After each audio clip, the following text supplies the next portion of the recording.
And in this review, we'll have a close look at the Roborock S7 Auto Empty Dock. It's been a long wait, but it's finally here, and we'll find out in this video if that wait was worth it.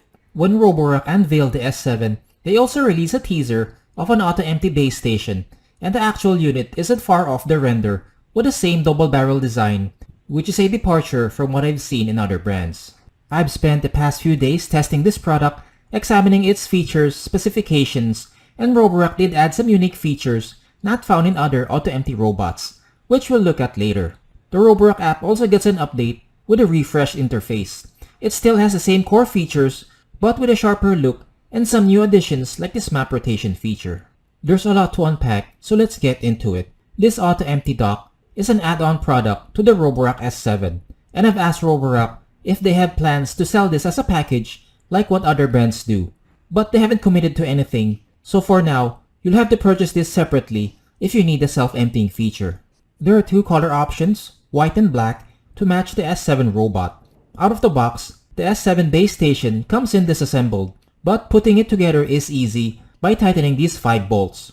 Roborock made it easy to locate these bolts by adding these engraved screwdriver icons beside them. It also comes with an Allen wrench with a Phillips screwdriver head on the other end for securing the bolts, so you don't need extra tools to assemble. The S7 Auto Empty Dock measures around 15 inches tall and close to 18 inches deep, deeper than the Roomba and Yeezy base station. Like the previous Auto Empty robots I've tested, it has a ramp-style design where the robot sits. But one difference is the port size and where it connects. Whereas other self-emptying robots have dedicated ports in the robot's dustbin, Roborock does not and utilizes the main brush roll inlet as the outlet port where debris flows through.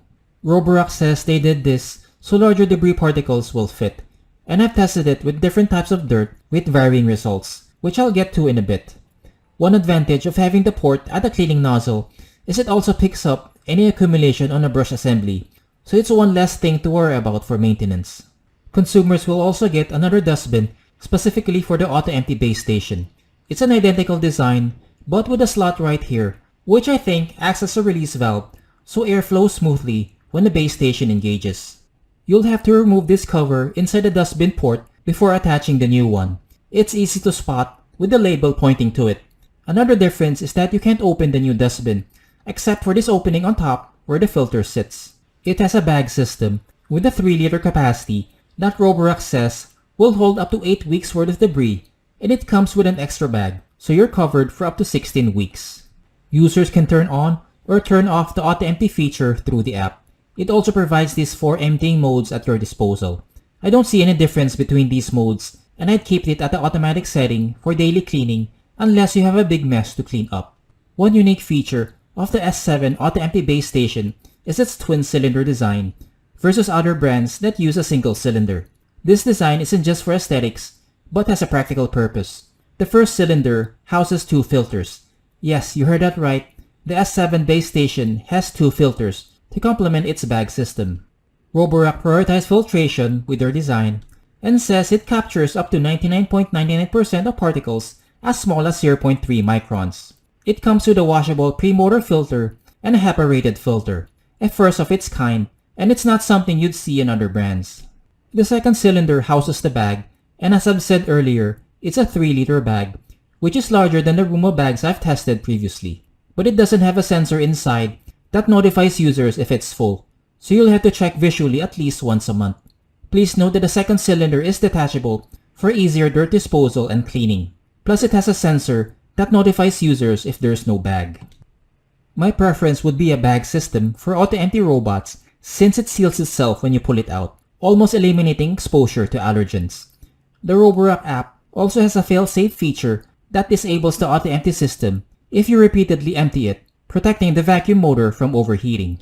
Other features include an integrated cable management, which are these hooks to keep wires out of the way, and these electrode cleaning brushes that clean the charging ports every time the robot docks.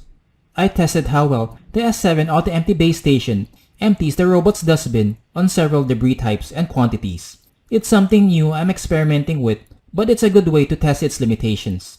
It didn't have any issues for daily messes like dust and hair strands, as it picked up nearly everything, even debris sticking on the top-mounted filter.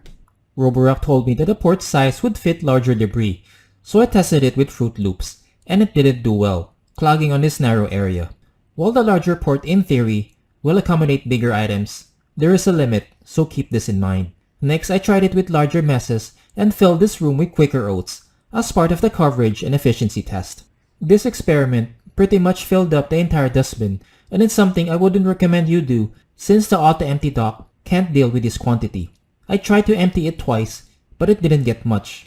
I did another big mess torture test, this time with a mix of debris like Quaker oats, hair, and dust, nearly filling the dustbin, and the base station was able to empty it after 2 tries. I tried it on a combination of sand and dirt I picked up vacuuming the sofa, which almost filled up the dustbin and left contaminants on the filter. The auto-empty dock picked up most of it and even cleaned dirt sticking on the filter. The last test I did was on hair. I scattered a good amount on this test area, and it picked up this much. The base station didn't have any issues picking up the contents and got nearly everything. It's something that pet owners should consider. These tests show that the S7 auto-empty dock is built on a solid platform. It does have its limitations with how much dirt it can handle, but realize that all self-emptying robot vacuums also have this limitation, so it's not unique to Roborock. I doubt you'll use this robot to clean this much Quaker oats, but I do these torture tests to check the boundaries. The results on sand, dust, and hair prove that the S7 auto-empty dock is robust and works well on a variety of debris types. So is this dock worth the high price tag? It depends if you're willing to spend on it. Getting this makes sense if you already own the S7, as it brings a lot of convenience to the table. Buying the S7 and auto-empty dock combo will nearly cost as much as the Roomba S9 Plus. While the S9 Plus offers better cleaning performance, especially on carpet, the Roborock S7 isn't far off, capable of heavy-duty cleaning with its redesigned brush roll. Also, the Roborock app, in my opinion, will provide better user experience with more features such as invisible wall and more frequent updates. So it's a lot of value for what you'll spend.